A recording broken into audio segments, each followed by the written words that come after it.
Hello everyone, welcome back to our YouTube channel RNCC Nursing Online Coaching and Online Test Series। तो आज की class एक again MCQ session रहेगा जो target रहेगा एसजीपीजे के एग्जाम के लिए। क्वेश्चन सारे के सारे एमसीक्यू जो हमने डेली हम जो क्लास के अंदर सोल्व करवाते हैं सारे एमसीक्यू जो प्रीवियस एग्जाम्स के अंदर पूछे हुए हैं, तो कोई भी एमसीक्यू ऐसा नहीं है जो बिना पूछा हुआ है, तो सारे एमसीक्यू इंपॉर्टेंट है और उन टॉपिक्स को अपन यहाँ पे सोल्व करेंगे तो अपना रैपिड रिवीजन भी हो जाएगा साथ साथ में इन टॉपिक्स का कि आगे इन टॉपिक्स में से क्या क्वेश्चन बन सकता है, कैसे क्वेश्चन बन सकता है। ठीक है, तो आगे भी हम क्वेश्चन को डिस्कस करते हुए अपनी क्लास को कंटिन्यू करते हैं। जैसे आप सभी ने देखा होगा प्रीवियस क्लास के अंदर अपना कैसा सेशन रहता है। क्लास शुरू करने से पहले मैं आप सभी को बताना चाहूँगा हमारी एक स्पेशल टेस्ट सीरीज करवाई जा रही है जो कि आरएनसीसी के ऑफिशियल प्लेटफॉर्म पे आपको मिल जाएगी, जो आप प्ले स्टोर से डाउनलोड कर सकते हो आरएनसीसी का ऑफिशियल ऐप।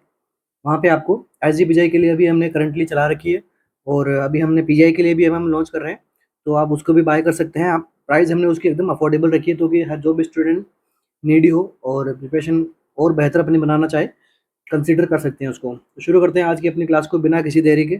अपना फर्स्ट क्वेश्चन है आज की क्लास का, for assessing the proper stage of A bed शोर को असेस करने के लिए, प्रॉपर असेसमेंट करने के लिए हमें क्या करना चाहिए। A, patient must be in supine position, supine position में रहना चाहिए patient. The skin must be completely dry, natural light must be used, या फिर eschar should be removed. For assessing proper stage, हमें क्या करना है, प्रॉपर स्टेज का पता लगाना है। किसकी स्टेज का, बेड शोर का, किसी पेशेंट को बेड शोर होगा उसकी प्रॉपर स्टेज का पता लगाना है। तो बेस्ट आंसर क्या रहेगा, हमें क्या करना होगा तब जाके हमें प्रॉपर स्टेज का पता लगेगा। पेशेंट को सुपाइन में रखना है, या फिर स्किन ड्राई रहनी चाहिए, या फिर नेचुरल लाइट हमें नीड होती है, या फिर scar should be remove, scar को जो है वो रिमूव करना चाहिए बिफोर द असेसमेंट।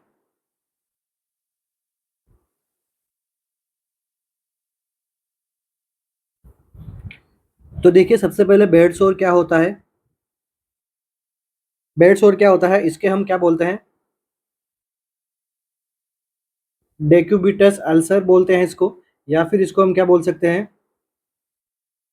प्रेशर शोर।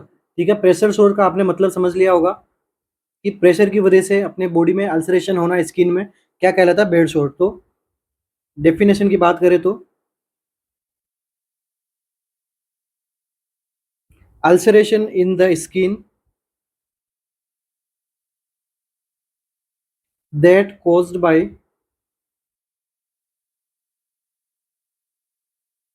prolonged pressure on bony prominence। ठीक है, अपनी बॉडी में जो भी बोनी प्रोमिनेंस है उनके ऊपर अपनी बॉडी के द्वारा जो भी बॉडी वेट है, बॉडी वेट के द्वारा जो भी प्रेशर लगता है किस पे, बोनी प्रोमिनेंस पे, तो वहाँ की जो स्किन है वो डेड हो गए, या फिर वहाँ की स्किन में जो है वो रेडनेस के आने के बाद में 4 स्टेज के अंदर वहाँ पे अल्सरेशन की कंडीशन यहाँ पे देखने को मिलती है। ठीक है, तो इसलिए यहाँ पे प्रॉपर स्टेज का पता लगाने के लिए हमें क्या करना है। अब देखिए अगर कहीं पे भी अल्सर होता है तो अल्सर होने के बाद में वहाँ पे क्या बनता है, एस्कार। एस्कार का के में क्या मीनिंग होता है, डेड टिश्यू या फिर डेड स्किन। तो हमें जब कभी भी प्रॉपर स्टेज का पता लगाना है तो हमें क्या करना है, वहाँ की एक बार को डेड स्किन को आपको हटाना पड़ेगा, तभी जाके आप प्रॉपर असेसमेंट कर पाओगे। इसलिए eschar should be removed before the assessing of the proper stage of the bed sore.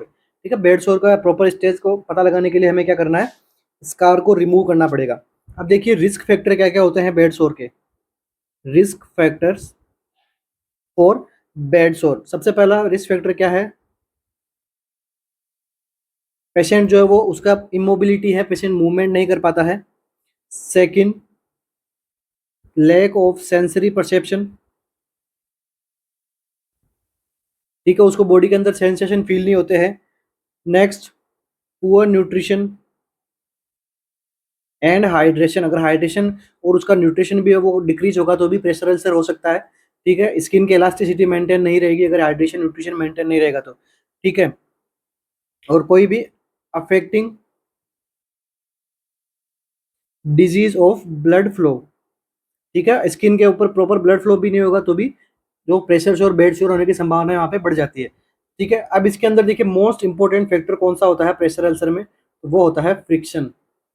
ठीक है। इमोबाइल पर्सन है, उसकी जो स्किन है वो प्रॉपर कॉन्टेक्ट में आ रखी है काफ़ी लंबे टाइम से, फिर अपन ने उसको पोजीशन के टाइम पे या फिर जैसे भी उसको फ्रिक्शन लगा उसको, तो फ्रिक्शन लगने की वजह से वहाँ की जो स्किन है वो क्या हो जाएगी, स्लग ऑफ हो जाएगी, या फिर वहाँ की स्किन में रेडनेस आ जाएगा। तो ये स्टेज शुरू हो जाती है यहाँ पे प्रेशर अल्सर की। तो अभी हम डिस्कस कर लेते हैं स्टेज ऑफ प्रेशर अल्सर। तो देखिए फर्स्ट स्टेज,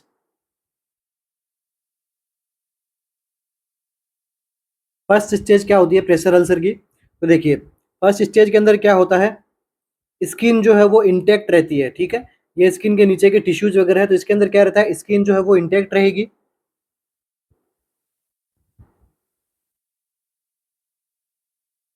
नॉन ब्लेंचिंग इरेथेमा यहाँ पे देखने को मिलता है, मतलब रेडनेस तो मिलेगा बट वो जो अपनी जगह से स्किन का स्लग ऑफ नहीं देखने को मिलेगा, मतलब स्किन कैसी रहेगी, इंटैक्ट, ठीक है। स्किन इंटैक्ट रहेगी विथ इंटैक्ट।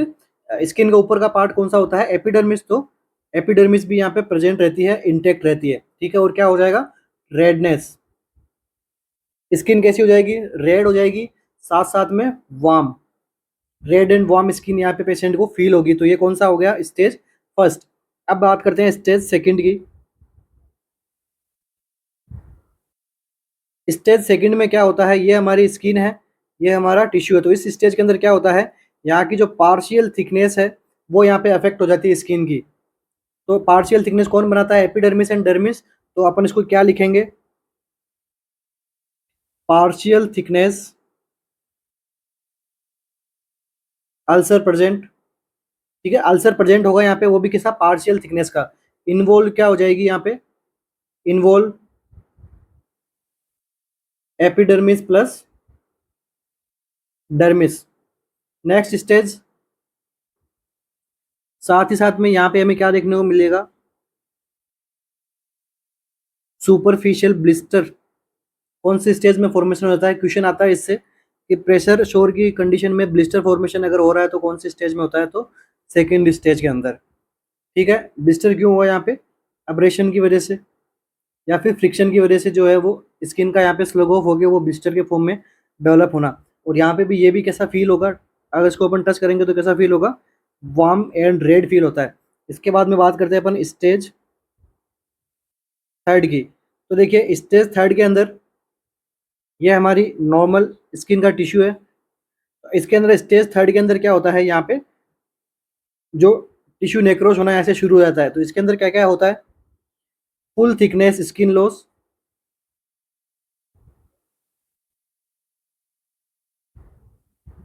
क्या देखने को मिलेगा, फुल थिकनेस स्किन लॉस मिलेगा, प्लस डर्मिस प्लस सबक्यूटेनियस, यहाँ पे टिश्यू भी है वो भी यहाँ पे क्या हो जाएंगे, इन्वॉल्व हो जाते हैं। सबक्यूटेनियस टिश्यू तक है जो ये स्कार डेवलप हो जाता है, ठीक है। बट ये मसल्स को क्रॉस नहीं करता है, तो नॉट थ्रो फेशिया, ठीक है। फेशिया की मसल्स को ये क्रॉस नहीं कर पाता है, बट फुल थिकनेस का होता है। इसके बाद में क्या आता है, स्टेज फोर।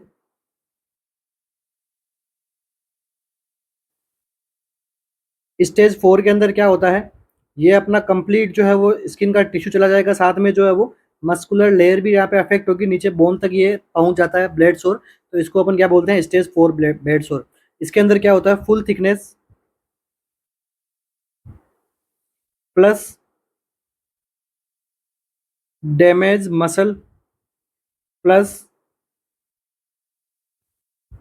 सपोर्टिंग स्ट्रक्चर, ठीक है। डैमेज मसल्स के साथ में मसल्स के जो भी सपोर्टिंग स्ट्रक्चर है, लाइक जो टेंडन और जो लिगामेंट्स वगैरह होते हैं, वो भी यहाँ तक जो है वो क्या डिस्ट्रक्शन होना उनका भी स्टार्ट हो जाता है। इस स्टेज को अपन क्या बोलते हैं, मोस्ट सीवियर प्रेशर शोर, ठीक है। मोस्ट सीवियर प्रेशर शोर यहाँ पे प्रेजेंट होता है। कलर यहाँ पे कैसा देखने को मिलेगा, डार्क पर्पल, या फिर स्किन जो यहाँ की कैसी हो जाएगी, ब्लैकिश हो जाती है, ठीक है। तो ये कौन सा स्टेज हो गया यहाँ पे, फोर स्टेज, ठीक है। तो ये कंप्लीटली चार स्टेज है हमारी किसकी, प्रेशर अल्सर की, ठीक है। तो नेक्स्ट और क्या एमसीक्यू देखने को मिलेगा इसके अंदर, अब इसके ट्रीटमेंट से अपन इसको ट्रीट कैसे कर सकते हैं। सबसे मोस्ट इंपॉर्टेंट एमसीक्यू क्या बनता है इसका, पोजीशन सा, ठीक है। पोजीशन से मोस्ट इंपॉर्टेंट यहाँ पे क्या एमसीक्यू बनेगा कि एवरी 2 आवर्ली हमें क्या करना है, चेंज करना है किसको, पोजीशन को, स्पेशली इन नाइट टाइम। क्योंकि नाइट टाइम के अंदर पेशेंट जो है वो सो रहा होता है, बट इस टाइम पर भी हमें क्या करना है, जो उसकी पोजीशन चेंज करनी होती है। इसके बाद में देखना एवरी 15 मिनट्स, एवरी 15 मिनट कब करनी होती है, जब पेशेंट किस पे है, व्हील चेयर पे है। ठीक है, व्हील चेयर पे पेशेंट है, ध्यान में रखना। तो कब करनी है, एवरी इन 15 मिनट से हमें क्या करना है, पोजीशन का चेंजेस करना है। इसके बाद में क्या करना है, स्किन को इंस्पेक्ट करते रहना है, ताकि अगर प्रेशर सोर हो रहा हो तो हमें पता लगे। ठीक है, इसके बाद में क्या करना है, न्यूट्रिशनल रिक्वायरमेंट उसकी पूरी करनी है। ठीक है, तो ऐसे इस प्रकार से अपन कुछ इसका ट्रीटमेंट कर सकते हैं। प्लस यहाँ पे लाइफ स्टाइल चेंज कर सकते हैं पेशेंट की। ठीक है, तो ये हो गया अपना first MCQ. Next MCQ discuss करते हैं। In Erikson's theory adolescent develop a sense of. ठीक है, इरिक्सन ने एक थ्योरी दी थी, उसके अंदर एडोलेसेंट को कौन सा सेंस जो है वो डेवलप हो जाता है। ठीक है, एडोलेसेंस के बारे में पूछा, इनिशिएटिव का, इंटेलेक्ट का, आइडेंटिटी का, या फिर इंडस्ट्री का। इरिक्सन ने थ्योरी दी थी, अभी अपन उसकी बात कर लेंगे, समझ भी लेंगे अच्छे से, क्वेश्चंस पूछे जाते हैं इससे। क्या आंसर करेक्ट रहेगा इस क्वेश्चन का। देखिए, इरिक्सन ने थ्योरी दी थी, उसका नाम क्या था,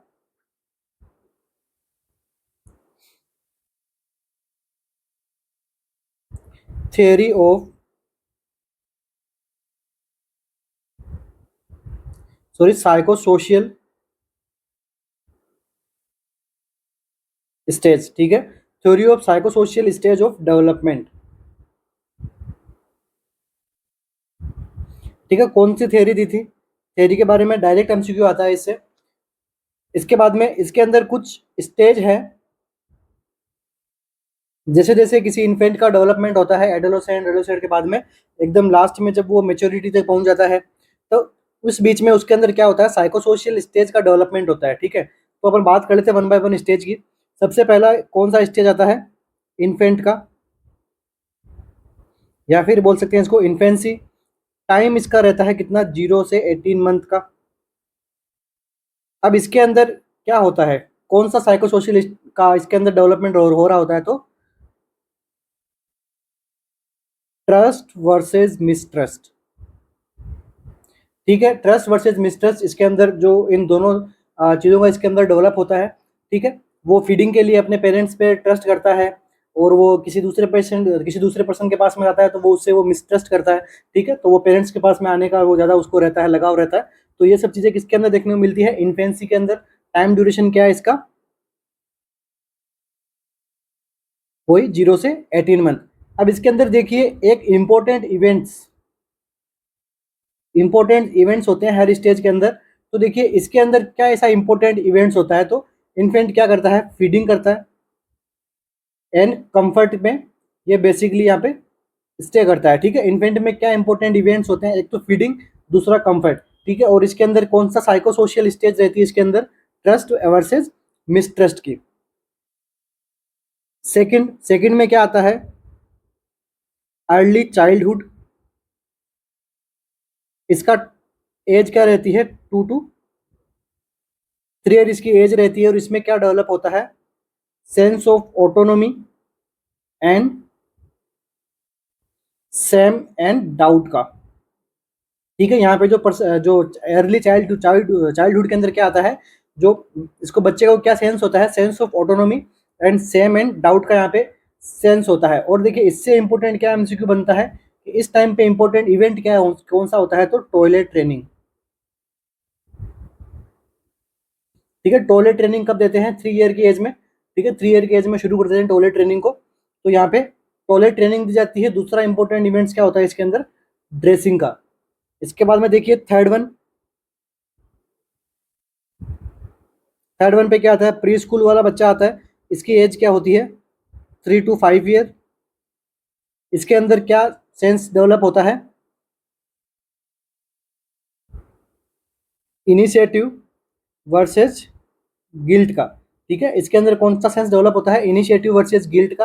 और यहाँ पे वो क्या करता है बच्चा, कौन सा इंपॉर्टेंट इवेंट्स होता है यहाँ पे, एक्सप्लोरेशन ऑफ प्ले। ठीक है, वो बच्चा जो है वो नए नए जो गेम्स वगैरह है उसको खेलना शुरू करता है, यहाँ पे उनको एक्सप्लोर करना शुरू करता है।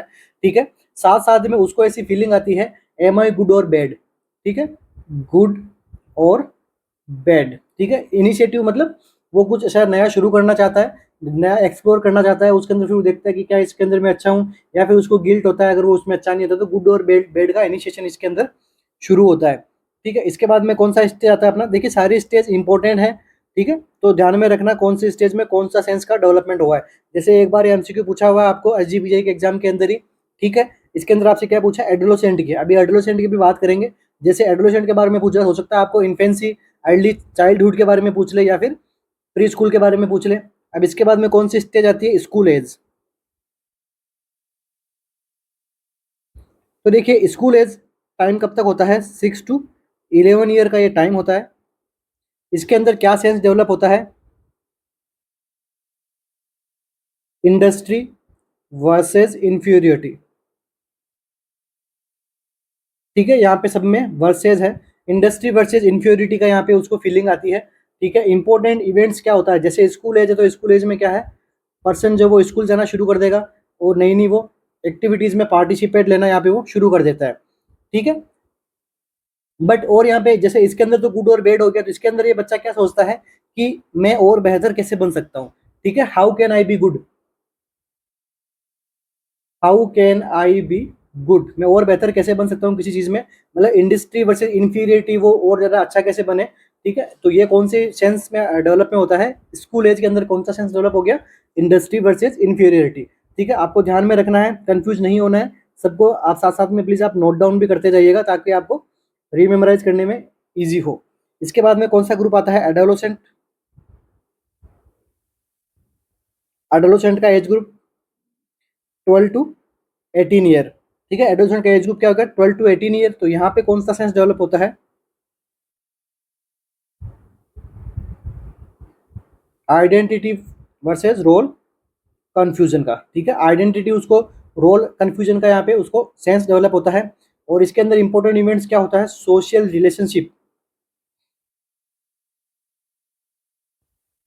ठीक है, एडोलसेंट में क्या था, सोशल रिलेशन, नए नए फ्रेंड्स बनाना, ठीक है, वो इस चीज के अंदर डेवलप होता है, किसमें, एडोलसेंस के अंदर। और देखिए यहाँ पे आइडेंटिटी, तो पर्सन जो है वो क्या करता है, वो खुद के बारे में जानना चाहता है, who I am and where I am going, मैं आगे फ्यूचर में क्या करूंगा क्या नहीं करूंगा, उसको थोड़ा थोड़ा यहाँ पे सेंस होना शुरू हो जाता है। लाइक जैसे 18 ईयर की एज में 10th क्लास के अंदर होता है, वो 10th क्लास के अंदर उसको नया नया उसको आगे उसको क्या लेनी है, फिजिक्स केमिस्ट्री मैथ्स वगैरह या बायोलॉजी वगैरह, आर्ट्स वगैरह कॉमर्स वगैरह, कौन से सब्जेक्ट में जाना चाहिए। लाइक वो इसे खुद के बारे में पूछता है कि मैं क्या हूँ, मुझे क्या चीज़ पसंद है, मतलब आइडेंटिटी करता है वो खुद को, फिर उसके अंदर आके वो कंफ्यूज भी हो जाता है। तो ये किस में आता है, एडोलेसेंट में। हमारा आंसर कौन सा राइट हो जाएगा, आइडेंटिटी वर्सेज रोल कंफ्यूजन, ठीक है। आपको ये केवल अगर आपको कंप्लीट याद नहीं रहता तो आप बस इनका फर्स्ट याद कर लीजिए, मतलब ट्रस्ट वर्सेज मिसट्रस्ट आपको पीछे होगा, ऑटोमेटिकली आपको मेमोराइज हो जाएगा, ठीक है। इसके बाद में कौन सी स्टेज आती है, यंग एडल्ट, इसके बाद स्टेज आती है वो कौन सी है, यंग एडल्ट की स्टेज है। तो यहाँ पे इसका एज ग्रुप क्या रहता है, 19 ईयर to 14 ईयर तक यंग एडल्ट होता है। तो यहाँ पे क्या करता है वो, क्या साइको सोशल डेवलपमेंट होता है यहाँ पे, इंटीमेसी वर्सेस आइसोलेशन। वो यहाँ पे वो क्या करता है, क्या इंपॉर्टेंट यहाँ पे इवेंट्स क्या इंपॉर्टेंट होता है, वो क्या करता है, इंटीमेट हो जाता है किसी और अपने पार्टनर के साथ में, ठीक है, इंटीमेट रिलेशन बनाना शुरू कर देता है यहाँ पे, ठीक है।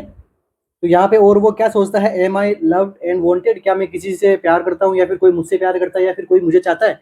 तो ये सारी कंडीशंस किस में आती है, इंटीमेसी वर्सेस आइसोलेशन के अंदर, ठीक है। चाहता है तो ठीक है, वो इंटीमेट हो जाएगा, उसके साथ में रहने लग जाएगा, और नहीं तो फिर वो आइसोलेट हो जाएगा कि नहीं, उससे कोई भी नहीं चाहता, कोई उसे पसंद नहीं करता है। तो ये psycho social stage of development का कौन सा पार्ट है, यंग एडल्ट का पार्ट है, ठीक है। कंफ्यूज नहीं हो रहे हो, आई होप मैं आपको प्रॉपर तरीके से समझा पा रहा हूँ। इसके बाद में नेक्स्ट आता है कौन सा, मिडल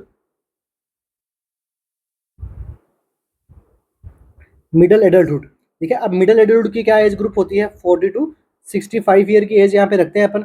यहाँ पे क्या डेवलपमेंट होता है,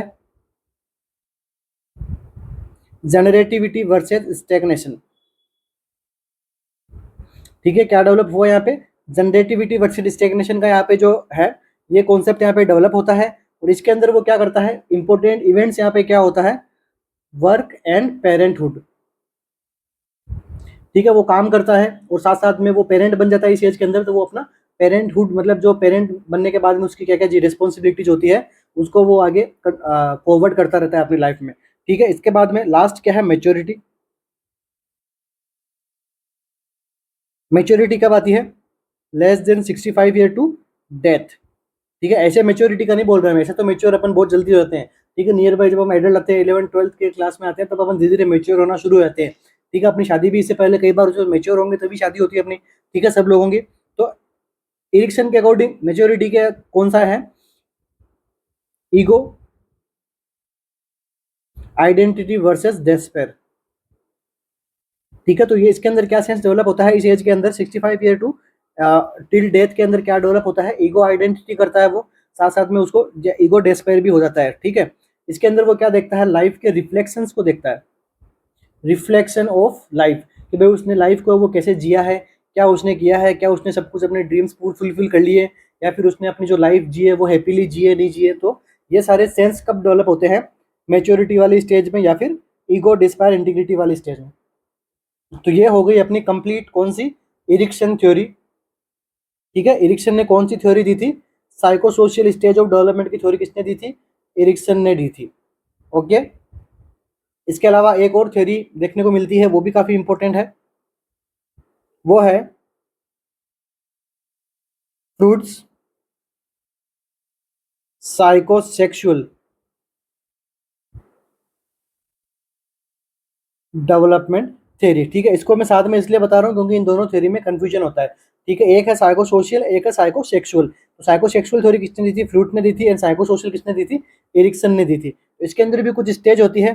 सबसे पहली स्टेज होगी ओरल, फिर आती है इसमें एनल, फिर आती है इसमें फेलिक, फिर आती है इसमें लेटेंसी, लास्ट आती है इसमें जेनाइटल स्टेज, ठीक है? इनका एज ग्रुप क्या रहता है? 0 to 1, 1 to 3, 3 to 6, 6 to 12 year and puberty, ठीक है? तो इस प्रकार से इनमें डेवलपमेंट होता है, ठीक है? तो इसको अपन क्या बोलते हैं? Oral, anal, phallic stage. इनसे क्वेश्चन बनता है, ओरल स्टेज, फेलिक स्टेज से काफी ज्यादा क्वेश्चन बने हुए हैं, ठीक है? कौन से एज ग्रुप में होती है ये भी अपन ने डिस्कस किया ही था, प्री स्कूलर, स्कूल एज और अर्ली स्कूल एज, ठीक है?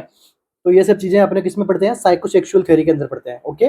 नेक्स्ट एमसीक्यू हमारा, आई नो अभी तक 2 ही क्वेश्चन हुए हैं एंड मोर देन 20 मिनट्स यहाँ पे हो चुके हैं, क्योंकि इनसे क्वेश्चन बनता है तो इनको समझाना इतना इंपॉर्टेंट था क्योंकि काफी इंपॉर्टेंट टॉपिक्स है। नेक्स्ट एमसीक्यू हमारा, secondary prevention is, secondary prevention क्या होता है, कैसे काम करता है? ऑप्शन क्या है? Safe water supply, vector and animal reservoir control. यहाँ पे जो है वो क्या कंट्रोल करना है किस पे? एक तो सेफ वाटर सप्लाई होनी चाहिए, साथ साथ में वेक्टर एंड एनिमल्स के रिजर्वायर पे कंट्रोल करना चाहिए। ऑप्शन बी क्या है? Early detection of disease and prompt treatment, जो डिजीज का है वो उसका क्या अर्ली डिटेक्शन करो, साथ साथ में उसको क्या कर दो? उसको ट्रीटमेंट करने के लिए उसके लिए इनिशिएटिव लो, ठीक है? इसके बाद में ऑप्शन सी क्या है? Good living and working condition में हो, ठीक है? इसके बाद में ऑप्शन डी क्या है? न्यूट्रिशनल काउंसलिंग, ठीक है? इसमें एक ऑप्शन सेकेंडरी का है, बाकी सारे प्राइमरी के हैं। तो सबने गेस कर लिया होगा आंसर अपना कौन सा करेक्ट होगा। तो इस क्वेश्चन का जो करेक्ट आंसर है वो क्या है? ऑप्शन नंबर बी, ठीक है? सेकेंडरी प्रिवेंशन में क्या करते हैं अपन? अर्ली डिटेक्शन करते हैं डिजीज का और उसके लिए ट्रीटमेंट भी एज अर्ली एज पॉसिबल अपन क्या करते हैं? शुरू करते हैं, ठीक है? अब देखिए प्रिवेंशन कितने टाइप के होते हैं?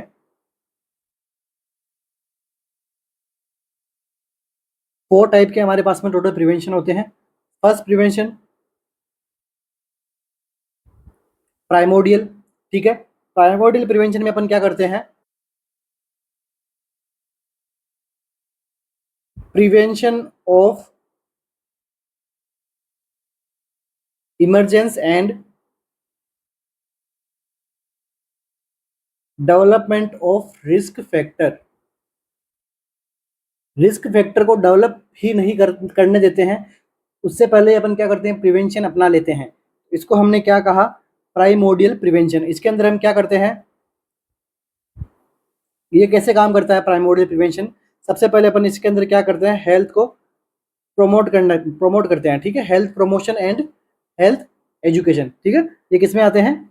मेनली हेल्थ प्रमोशन करना, ठीक है? हेल्थ प्रमोशन के लिए उन लोगों को एजुकेट करना कि कैसे आप अपनी हेल्थ को प्रमोट कर सकते हो, ठीक है? तो ये किस में आते हैं? प्राइमोडियल प्रिवेंशन को। इसके अंदर क्या करते हैं कि रिस्क फैक्टर को ही डेवलप नहीं करने देते हैं, इससे पहले ही कंप्लीटली यहाँ पे डिजीज से प्रिवेंट कर देता है। तो ये हो गया प्राइमोडियल। सेकंड होता है कौन सा, प्राइमरी। तो देखिए प्राइमरी प्रिवेंशन क्या होता है।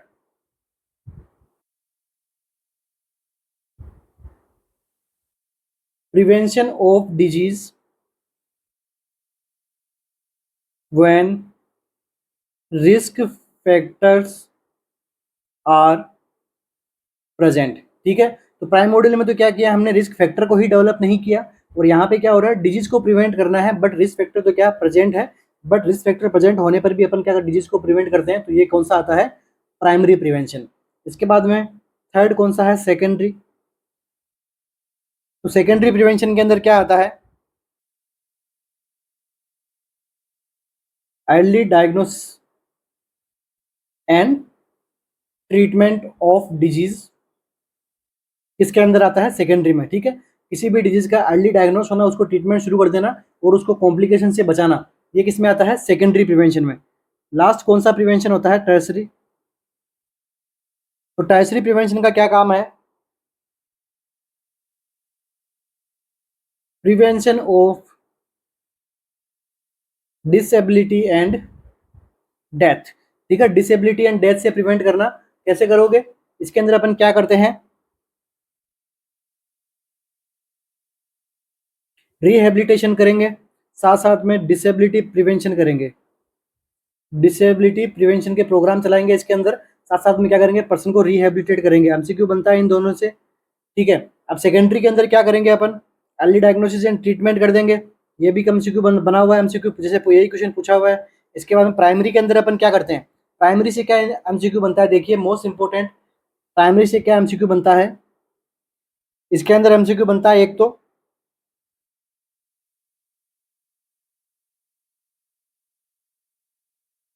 Life style modification plus immunisation. ठीक है, ये इससे एमसीक्यू बना हुआ है अभी तक कि इम्यूनाइजेशन की कर रहे हैं अपन, तो कौन सा लेवल का प्रिवेंशन है, तो इम्यूनाइजेशन किसका है, रिस्क फैक्टर प्रेजेंट है, डिजीज प्रेजेंट है, बट अपन क्या करते हैं, उससे होने से पहले उसको अपन ने क्या कर दिया, टीका लगवा लिया, इम्यूनिटी ले ली उससे, तो ये कौन सा प्रिवेंशन है, प्राइमरी प्रिवेंशन। ठीक है, यहाँ पे जो हेल्थ प्रोग्राम्स वगैरह लॉन्च होते हैं वो किसके लिए होते हैं, प्राइमरी प्रिवेंशन के अंदर काम में आते हैं हेल्थ प्रोग्राम। तो हमारे इस क्वेश्चन का आंसर क्या हो जाएगा, ऑप्शन नंबर बी। बाकी के सारे option, safe water supply primary prevention में आएगा, गुड लिविंग स्टाइल प्राइमरी में, न्यूट्रिशनल काउंसलिंग भी प्राइमरी प्रिवेंशन के अंदर आता है। ओके, नेक्स्ट एमसीक्यू हमारा, the reflex action of toes is indicative of abnormality in motor control pathway leading from cerebral cortex. ठीक है, यहाँ पे क्या देखा गया है कि जब अपन ने टॉयज का रिफ्लेक्स चेक किया और रिफ्लेक्स उसका ऐसा मिला हमें कि वो क्या है, अबनॉर्मल है। ठीक है, अबनॉर्मल किसके लिए, उसका मोटार कंट्रोल पूरी तरीके से काम नहीं कर रहा है पेशेंट का। ठीक है, वो किसके द्वारा काम नहीं करवा रहा, सेरेब्रल कॉर्टेक्स भी उसके अंदर क्या डिस्टर्ब हो चुका है, जिसकी वजह से उसमें मोटार कंट्रोल भी काम में नहीं कर रहा है। तो ये कौन सा टेस्ट है, ये कौन सा रिफ्लेक्स है जिसके अंदर अपन टोज का अपन असेसमेंट करते हैं, ये कौन सा रिफ्लेक्स है, Romberg test, patellar reflex, Babinski reflex, या फिर एचलीज रिफ्लेक्स।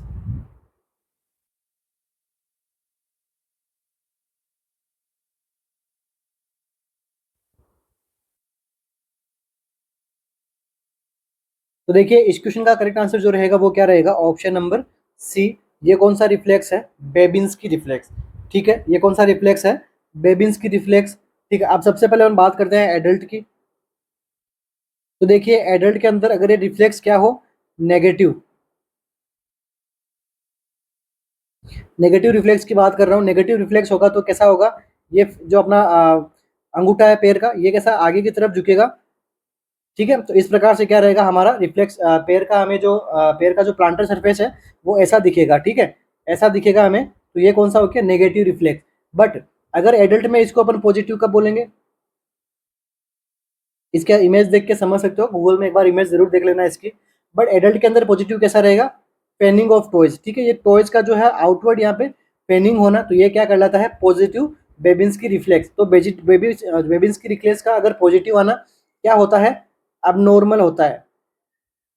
बट अबनॉर्मल किस में होता है, एडल्ट के अंदर। तो एडल्ट के अंदर बेबिंस्की रिफ्लेक्स अगर पॉजिटिव आ रहा है तो वो क्या सजेस्ट करता है कि उसके जो मोटार कंट्रोल में एबनॉर्मलिटीज है सेरेब्रल कॉर्टेक्स में, उसमें किसी प्रकार की एबनॉर्मलिटी आई है। ठीक है। तो इसलिए अगर ये फेनिंग ऑफ टॉयज वगैरह दिख रहा है, ये वाली कंडीशन अबनॉर्मल है किसमें, एडल्ट में, बट पॉजिटिव बेबिन्स्की रिफ्लेक्स शो हो रहा है किसके अंदर, न्यूबॉर्न के अंदर। तो ये कैसा है, नेगेटिव। मीन्स क्या हो गया, ये क्या है, normal condition, normal condition for newborn. ठीक है, न्यूबॉर्न में अगर ऐसा रिफ्लेक्स देखने को मिल रहा है मतलब वो क्या है, नॉर्मल है। और नॉर्मल कब तक है, 2 ईयर तक। 2 ईयर के बाद में अगर न्यूबॉर्न भी ऐसा करता है तो उसके अंदर भी क्या है, ये पॉजिटिव है बेबिन्स्की रिफ्लेक्स। बट न्यूबॉर्न के टाइम पे ये क्या होता है, नॉर्मल होता है। बट एडल्ट के अंदर ऐसा रिफ्लेक्स देखना, it is positive and it is showing abnormality any in cerebral cortex. उससे मोटर कंट्रोल में डिस्टर्बेंस देखने को मिलता है। इसका अंदर अगर अपन, ये तो मैंने समझाया आपको। अगर इसकी ऑप्शन में आपको क्या लैंग्वेज मिलेगी, dorsiflexion of the big toy with other toes fanning out. ठीक है, तो ये कौन सा किसका एग्जांपल है, ये बेबिन्स्की रिफ्लेक्स, वो भी कैसा, पॉजिटिव।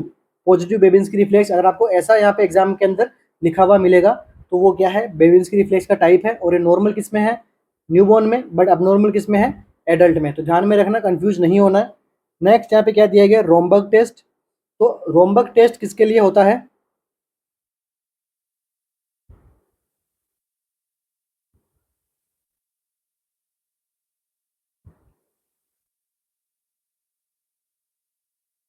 ये एक प्रकार का न्यूरोलॉजिकल एग्जामिनेशन है। इसके अंदर ये किसके लिए करते हैं, फॉर बैलेंस एंड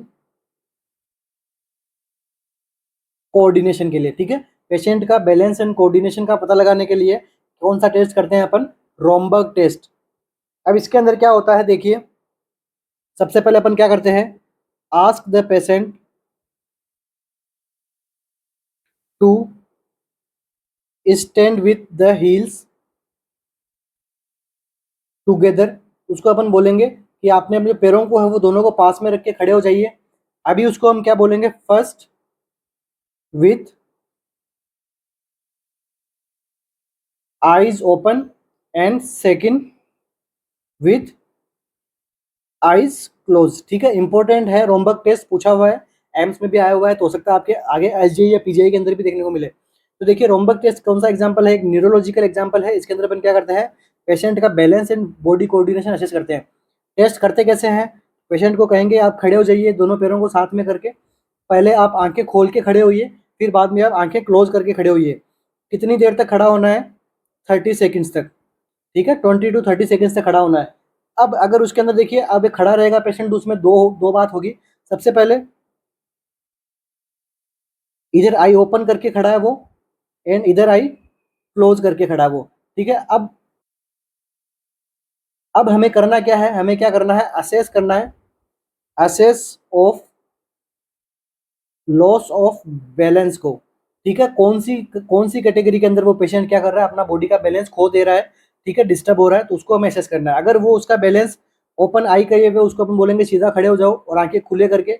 अगर यहाँ पे बैलेंस वो क्या है, उसने लॉस किया। ठीक है, अब वो पेशेंट क्या कर रहा है, आई ओपन में खड़ा किया उसको, और उसने अपना क्या कर दिया, बैलेंस को अपन क्या कर दिया, लॉस कर दिया। ठीक है, फिर उसको हमने क्या किया, आई क्लोज करवा दी। आई क्लोज में भी उसने क्या कर दिया, बैलेंस को लॉस करवा दिया। तो हमने क्या देखा, उस पर्सन को क्या है, सेरेबेलर अटेक्सिया हो गया उसको। ठीक है, सेरेबेलर अटेक्सिया हो गया।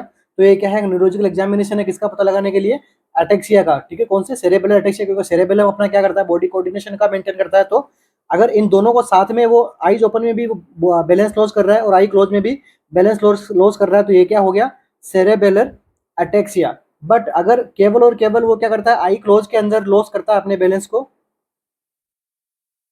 तो इसको हम क्या कहते हैं, सेंसरी अटेक्सिया। क्योंकि वो क्या कर पाया, सेंसेशन उसका लॉस हो गया है, उसको सराउंडिंग सेंसेशन का पता नहीं है कि भाई मैं कितना आगे झुक रहा हूँ, कितना पीछे हो रहा हूँ, या फिर बॉडी का कोऑर्डिनेशन नहीं रहता है आई क्लोज में, only and only I close के अंदर। तो उसको हम क्या बोलते हैं, sensory ataxia. And I open and I close दोनों के अंदर वो अपना बैलेंस लॉस कर रहा है, इसको हमने क्या बोल दिया, सेरेबेलर अटेक्सिया। तो ये हो गया हमारा क्या, रोमबर्ग टेस्ट। इसके बाद में देखिए आपको ऑप्शन बी देखने को मिल रहा होगा। तो बी का क्या मतलब होता है? पटेलर रिफ्लेक्स को हम क्या बोलते हैं? नी जर्क रिफ्लेक्स भी बोलते हैं, साथ साथ में अपन इसको स्ट्रेच रिफ्लेक्स भी अपन कहते हैं। ठीक है, स्ट्रेच रिफ्लेक्स भी अपन कहते हैं। ये सारे एमसीक्यूज इंपॉर्टेंट है, ठीक है, इसलिए इनको थोड़ा ब्रीफली अपन डिस्कस कर रहे हैं, क्योंकि काफ़ी बार इनसे एमसीक्यू बनता है, इसलिए मैंने इस एमसीक्यूज को लास्ट में लेके आया हूँ, क्योंकि परसों एग्जाम है और आज अगर अपन पढ़ेंगे तो होपफुली हमें याद रह सकता है परसों तक, तो इसलिए इस क्लास को लास्ट में ले रहे हैं, नहीं तो इन क्वेश्चंस को पहले भी अपन ले सकते थे। तो देखिए पटेलर रिफ्लेक्स, इसके अंदर अपन टेस्ट किसके लिए करते हैं? तो ये पेशेंट अपन टेस्ट करते हैं स्पाइनल कॉर्ड के लिए। स्पाइनल कॉर्ड में देखो सेगमेंट होता है, ये हमारी क्या होती है? स्पाइनल कॉर्ड होती है, ठीक है। इसके अंदर एक है एंटीरियर सेगमेंट, पोस्टीरियर सेगमेंट। तो इन सेगमेंट में इंफॉर्मेशन मोटार और सेंसरी का टोटल अच्छी तरह से काम कर रही नहीं कर रही है, वो भी कहाँ से? नी से। नी से कौन सी इंफॉर्मेशन, कौन से लेवल की वर्टिब्रा का इन्वॉल्व होगी इसके अंदर? L2, L3 and L4। तो L2, L3 एंड L4 जो सेगमेंट है स्पाइनल कॉर्ड का, वो प्रॉपर तरीके से वर्क कर रहा है नहीं कर रहा है, इसको असेस करने के लिए अपन क्या करते हैं? पटेलर रिफ्लेक्स अपन चेक करते हैं। ओके, नेक्स्ट कौन सा है? अचिलीज रिफ्लेक्स। तो अचिलीज रिफ्लेक्स अपन किसके लिए करते हैं? इसको दूसरा नाम क्या है? एंकल जर्क रिफ्लेक्स, ठीक है। इसको किस लिए असेस करते हैं? गैस्ट्रोसिनेमियस मसल्स के अंदर नर्व सप्लाई हो रही नहीं हो रही, पता लगाने के लिए। गैस्ट्रो सिनेमियस मसल्स नर्व सप्लाई का पता लगाने के लिए अपन क्या करते हैं? उसका नर्व सप्लाई के फंक्शन का पता लगाने के लिए अपन क्या करते हैं? एंकल जर्क या फिर अचलीज रिफ्लेक्स को अपन असेस करते हैं, ठीक है। इसके अंदर भी क्या होता है? फुट का डोर्सिफ्लेक्शन अगर होता है, लाइक ये हमारा क्या है? एंकल है, और हमने यहाँ पे क्या किया? अचलीज टेंडल को हमने वो टैप करके हमने क्या किया? उसका रिफ्लेक्स देखा। तो अगर यहाँ पे वो डोर्सिफ्लेक्शन मिल रहा है पेशेंट का, तो क्या है? नॉर्मल कंडीशन है, रिफ्लेक्स हमारा अच्छे से काम कर रहा है। तो ये हो गए हमारे चारों टेस्ट और चारों रिफ्लेक्सेस। आई होप आपके समझ में आए होंगे। कोई भी डाउट वगैरह हो तो आप कमेंट बॉक्स में कमेंट जरूर कर सकते हैं। Next MCQ, which of the following would not promote trust in nurse patient relationship? हमें क्या करना है? नर्स पेशेंट रिलेशनशिप के अंदर क्या करना है? ट्रस्ट को प्रमोट करना है, बट कौन सा ऐसा ऑप्शन है जो क्या करता है? ट्रस्ट को प्रमोट नहीं करता है। ऑप्शन हमारे पास में क्या है? Returning at the stated time, जो टाइम पेशेंट को बताया गया है उसी टाइम पे नर्स का जो है वो रिटर्न होना, वापस आना, वो एक ट्रस्ट एस्टैब्लिश करता है। जी हाँ, बिल्कुल करता है। फुलफिलिंग प्रोमिसेस, नर्स जो पेशेंट से प्रोमिस करती है कि आप ये मेडिसिन ले लोगे तो मैं आपको 5 मिनट के लिए लाइक कुछ प्लेफुल एक्टिविटीज़ करने दूंगी, या फिर एक्सेट्रा जो भी काम है। तो अपनी प्रोमिस को वो अगर पूरा करती है नर्स, तो वो भी क्या, पेशेंट के बीच में ट्रस्ट डेवलप होता है। ऑप्शन डी क्या है? मेंटेन कॉन्फिडेंशियलिटी, पेशेंट की कॉन्फिडेंशियली मेंटेन करके रखती है, ठीक है, तो वो इससे भी डेवलप होता है। बट ऑप्शन 3 क्या है? Without examine bound without providing privacy, अगर उसके कहीं प्राइवेसी वाली जगह पे कुछ वुंड वगैरह हो, तो अगर उसका क्या कर रही है? वो एग्जामिन कर रही है, बट कोई प्रकार की प्राइवेसी उसे नहीं प्रोवाइड करवा रही, तो ये क्या है? ट्रस्ट बिल्ड नहीं होगा यहाँ पे, ठीक है। तो ऑप्शन कौन सा करेक्ट हो गया हमारा यहाँ पे? ऑप्शन नंबर सी, ठीक है। Next MCQ, which of the following is the most abundant type of blood cells? सबसे ज्यादा पाई जाने वाली ब्लड सेल कौन सी है? मोनोसाइट, इरिथ्रोसाइट, लिम्फोसाइट या फिर थ्रोम्बोसाइट? मोनोसाइट, इरिथ्रोसाइट, लिम्फोसाइट या फिर थ्रोम्बोसाइट? तो देखिए इसका करेक्ट आंसर जो रहेगा वो रहेगा क्या? इरिथ्रोसाइट, ठीक है। इरिथ्रोसाइट अपनी बॉडी में सबसे ज्यादा पाई जाती है। तो इरिथ्रोसाइट के बारे में देख लेते हैं क्या होता है ये। इरिथ्रोसाइट दूसरा नाम क्या है? रेड ब्लड सेल, ठीक है। कितना पाई जाती है अपनी बॉडी में? 5.2 मिलियन, ठीक है, माइक्रोलीटर के अंदर, ठीक है। एक माइक्रोलीटर के अंदर कितनी रहती है? 5.2 मिलियन रहती है। दूसरा इससे क्या एमसीक्यू बनता है? बाई कॉनकेव स्ट्रक्चर रहती है। और क्या एमसीक्यू बनता है? नॉन न्यूक्लिएटेड, कोई भी इसके अंदर जो है वो न्यूक्लियस प्रेजेंट नहीं रहता है। कलर कैसा रहता है? पेल रेड कलर की ये इरिथ्रोसाइट होती है। काम क्या है इसका? ये भी important, transport O2 and CO2 between lungs and tissue के बीच में जो ऑक्सीजन का CO2 का ट्रांसपोर्ट करना, ठीक है।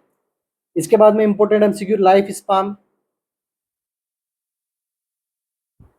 लाइफ स्पान कितना होता है इसका?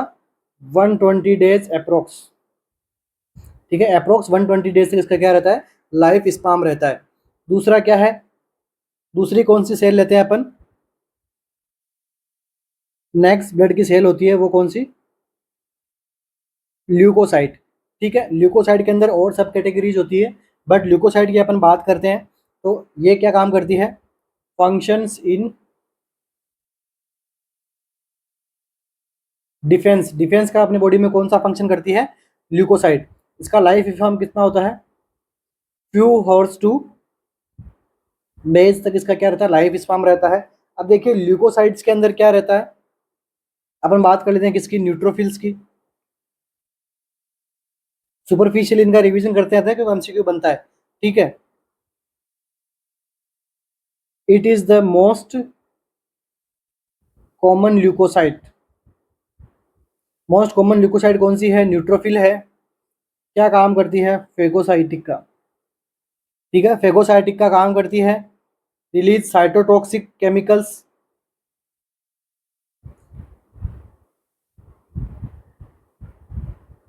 साइटोटॉक्सिक केमिकल्स का रिलीज करती है, जो कि क्या उससे सेल डेथ हो जाएगी, ठीक है। Cytotoxic, cyto mean cell, toxic mean उसके लिए जो पॉइजनिंग का काम करती है, तो ऐसा केमिकल बनाती है, निकालती है। इसके बाद में क्या है? इयोसिनोफिल। तो देखिए इयोसिनोफिल क्या करती है? न्यूक्लियस टू लोब, ठीक है। इसके अंदर न्यूक्लियस के क्या रहता है? 2 लोब रहते हैं। इसका कलर कैसा रहता है? ब्राइट ऑरेंज, ठीक है। ब्राइट ऑरेंज इसका क्या रहता है? कलर रहता है। ये भी फेगोसाइटिक एक्शन करती है, ठीक है। नेक्स्ट फंक्शन इसका एंटीजन एंटीबॉडी कॉम्प्लेक्स बनाती है। नेक्स्ट फंक्शन रिलीज एंटीहिस्टामिन, जिससे क्या होगा? एलर्जिक रिएक्शन डिक्रीज हो जाएगी। इसके बाद में नेक्स्ट क्वेश्चन, ये इंक्रीज कब होती है? Increase amount in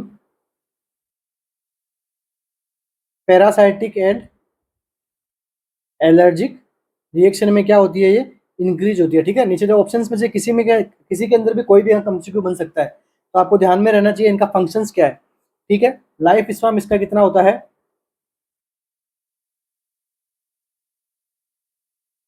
minutes two days के ऊपर इसका लाइफ स्पान है। इसके बाद में नेक्स्ट कौन सी आती है? बेसोफिल।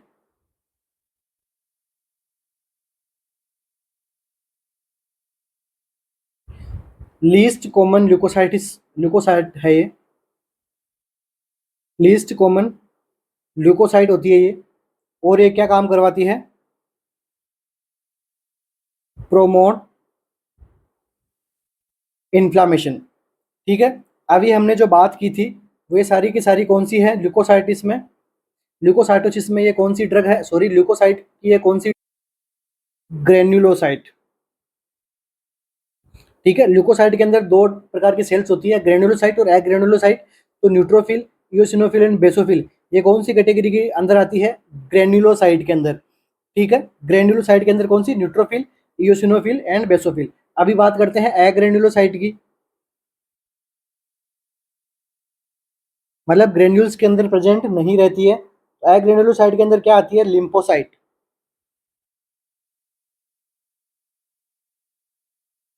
ठीक है। लिम्फोसाइट के अंदर क्या होता है? स्पेरिकल शेप की होती है ये, ठीक है, राउंड रहती है। इसके अंदर क्या रहता है? एनके सेल, मतलब नेचुरल किलर सेल। कौन कौन सी? T cell and B cell. T cell कहाँ डेवलप होती है? पहले होती है कहाँ पे? थाइमस में। जब कब? स्मॉल एज में, लाइक बच्चा तो छोटा सा, थाइमस ग्लैंड में ये डेवलप होती है। उसके बाद में लिम्फोइड ऑर्गन में। और बीटा सेल्स कहाँ डेवलप होती है? प्लाज्मा सेल्स के अंदर, ठीक है। ध्यान में रखना, MCQ इनका भी बनाया हुआ है। बीटा सेल से क्या बनता है? एंटीबॉडीज। ठीक है। बीटा सेल से क्या बनता है, एंटीबॉडी। तो कौन सी एंटीबॉडी बनाती है बीटा सेल, तो ह्यूमोरल एंटीबॉडी। मैंने पहले क्लास के अंदर पढ़ाया हुआ है, फिर भी आपको और नॉलेज आपको पता रहना चाहिए। ठीक है, सारे के सारे एमसीक्यूज हैं, कोई भी एमसीक्यू आप बना सकते हो खुद से। ठीक है, इसका लाइफ स्पैन जो है वो मेनी ईयर्स तक रह सकता है, क्योंकि इनको एक अंदर क्या मेमोरी सेल्स भी अपन कहते हैं। आगे कभी इन्फेक्शन वापस वो होता है तो ये मेमोराइज कर लेती है उस इन्फेक्शन की स्ट्रक्चर को, बनाई हुई है, पड़ी रहती है अपनी बॉडी में, तो फिर डायरेक्ट उसके खिलाफ जो है वो इस्तेमाल कर लेती है। ठीक है, और टी सेल वगैरह का स्टार्टिंग के अंदर मेचुरेशन कहाँ होता है, ये बोन मेरो थाइमस ग्लैंड में, फिर बाद में कहाँ होता है, लिम्फोइड ऑर्गन में। तो ये सब चीज़ें आपको ध्यान रखनी है। उसके बाद में क्या है, मोनोसाइट। ब्लड की सारी सेल्स हमने पढ़ ली है। लार्ज सेल क्या है, मोनोसाइट। तो ये कौन सी है, लार्जेस्ट ल्यूकोसाइट। लार्जेस्ट ल्यूकोसाइट कौन सी होती है, मोनोसाइट है। एमसीक्यू पूछा हुआ है। ठीक है, न्यूक्लियस कैसा रहता है इसका, हॉर्स शेप्ड न्यूक्लियस रहता है। ये भी एमसीक्यू पूछा हुआ है कि कौन सी सेल का जो है वो हॉर्स शेप्ड न्यूक्लियस रहता है। ठीक है, फेगोसाइटिक एक्शन रहता है इसका भी। ठीक है, प्रोड्यूस कहाँ पे होती है, रेड बोन मेरो के अंदर ये प्रोड्यूस होती है, बनती है। ठीक है, आगे मैक्रोफेज वगैरह का ये सब सारा फंक्शंस कंट्रोल करती है। इसके बाद में लास्ट सेल कौन सी होती है हमारी, प्लेटलेट। ठीक है, प्लेटलेट क्या करती है, हीमोस्टेसिस। ठीक है, हीमोस्टेसिस करवाने का काम करती है। अगर कहीं से ब्लड वगैरह निकल रहा हो तो वहाँ पे क्लोटिंग का काम करवाती है। Release of growth factor for repair tissues. ठीक है, तो इस प्रकार के कुछ एमसीक्यूज हैं जो हमारी ब्लड सेल से बनते हैं। तो सारी सेल्स हमने पढ़ ली है। नेक्स्ट एमसीक्यू हमारा, para is defined as. Para हमने किसको कहा, पैरा किसको कहते हैं, टोटल नंबर ऑफ प्रेगनेंसी, जितनी बार प्रेग्नेंट हुई उतने नंबर को पैरा कहते हैं। या फिर born from beginning of 38 to 42 weeks, कोई बच्चा बोर्न हुआ है किसके बीच में, 38 टू 42 वीक्स के बीच में। या फिर any pregnancy terminate before period of viability, viability period के पहले अगर वो प्रेगनेंसी टर्मिनेट हो जाती है उसको अपन पैरा कहते हैं।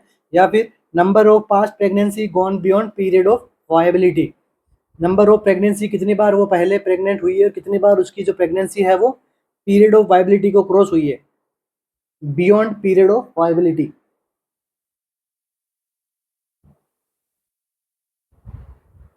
कौन सा आंसर करेक्ट रहेगा अपने इसमें,